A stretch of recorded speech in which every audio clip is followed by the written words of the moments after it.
Assalamualaikum warahmatullahi wabarakatuh.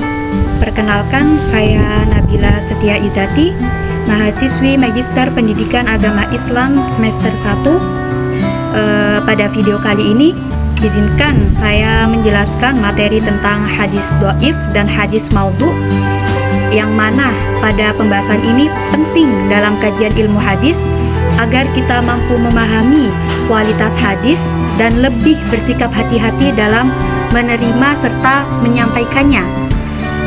Langsung saja, yang pertama yakni ada hadis dhaif. Hadis dhaif adalah hadis yang lemah, yaitu hadis yang tidak memenuhi syarat sebagai hadis sahih maupun hadis hasan. Kelemahan hadis dhaif dapat disebabkan oleh berbagai faktor, khususnya dari sisi perawi dan dari sisi sanadnya. Di antaranya terdapat perawi yang pendusta atau tertuduh dusta, sering melakukan kesalahan, pelupa, fasyik, tidak dikenal identitasnya, menyelisihi perawi yang terpercaya, menganut bid'ah, atau malah memiliki hafalan yang tidak baik. Dari penjelasan tersebut bisa kita ambil contoh hadis dhaif yang sangat populer di kalangan masyarakat, yakni utulubul ilma walau bisrin, tuntutlah ilmu walaupun sampai ke negeri Cina. Pada hadis ini sering digunakan sebagai motivasi untuk menuntut ilmu, namun oleh para ulama hadis dinilai berstatus dhaif karena kelemahan pada sanadnya tersebut. Meskipun matanya baik, hadis ini tidak dapat dijadikan sebagai dasar hukum, melainkan hanya boleh digunakan secara terbatas dalam konteks motivasi saja. Kemudian penjelasan mengenai macam-macam kelemahan hadis dhaif. Kelemahan hadis dhaif memiliki beberapa bentuk.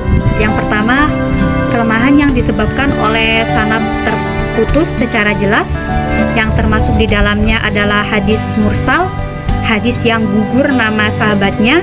Kemudian ada hadis munqati, hadis yang sanadnya terputus karena ada perawi yang gugur atau tidak jelas.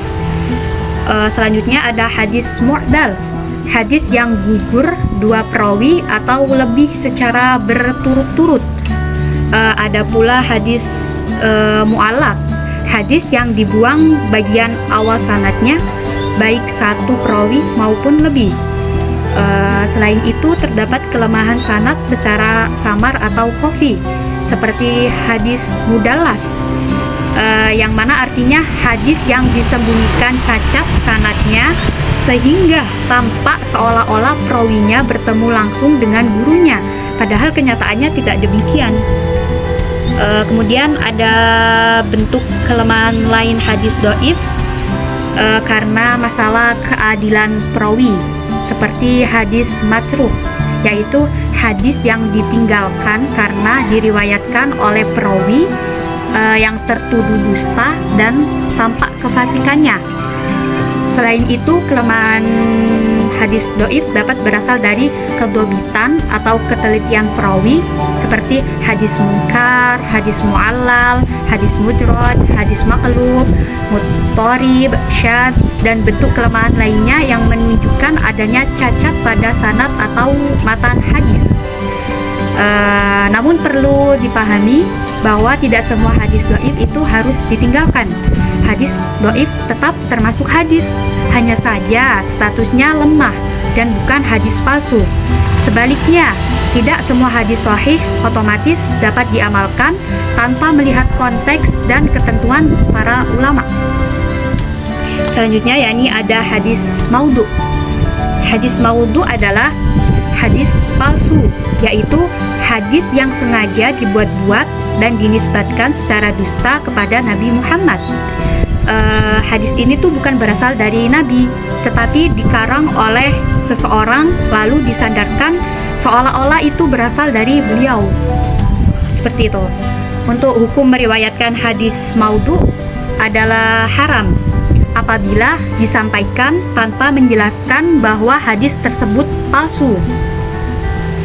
Hadis maudhu hanya boleh diriwayatkan jika tujuannya untuk menjelaskan kepalsuannya sebagai bentuk peringatan atau edukasi saja. Untuk itu bisa kita lihat sebab munculnya hadis maudhu itu karena berbagai sebab ya.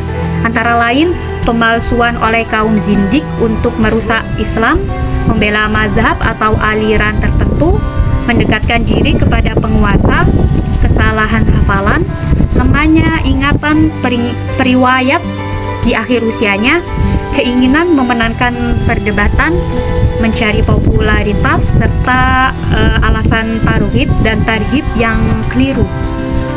Untuk itu contoh hadis maudhu adalah antara lain ungkapan cinta dunia adalah pangkal segala dosa.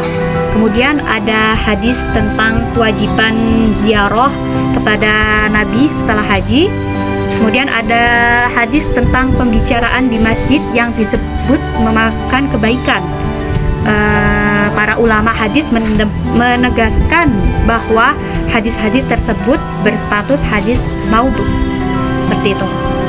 Dari penjelasan tersebut dapat disimpulkan bahwa memahami hadis dhaif dan hadis maudhu sangat penting agar kita umat Islam tidak salah dalam memahami ajaran agama, dan juga lebih kehati-hatian dalam meriwayatkan hadis yang mana merupakan bagian dari tanggung jawab keilmuan dan keagamaan. Seperti itu.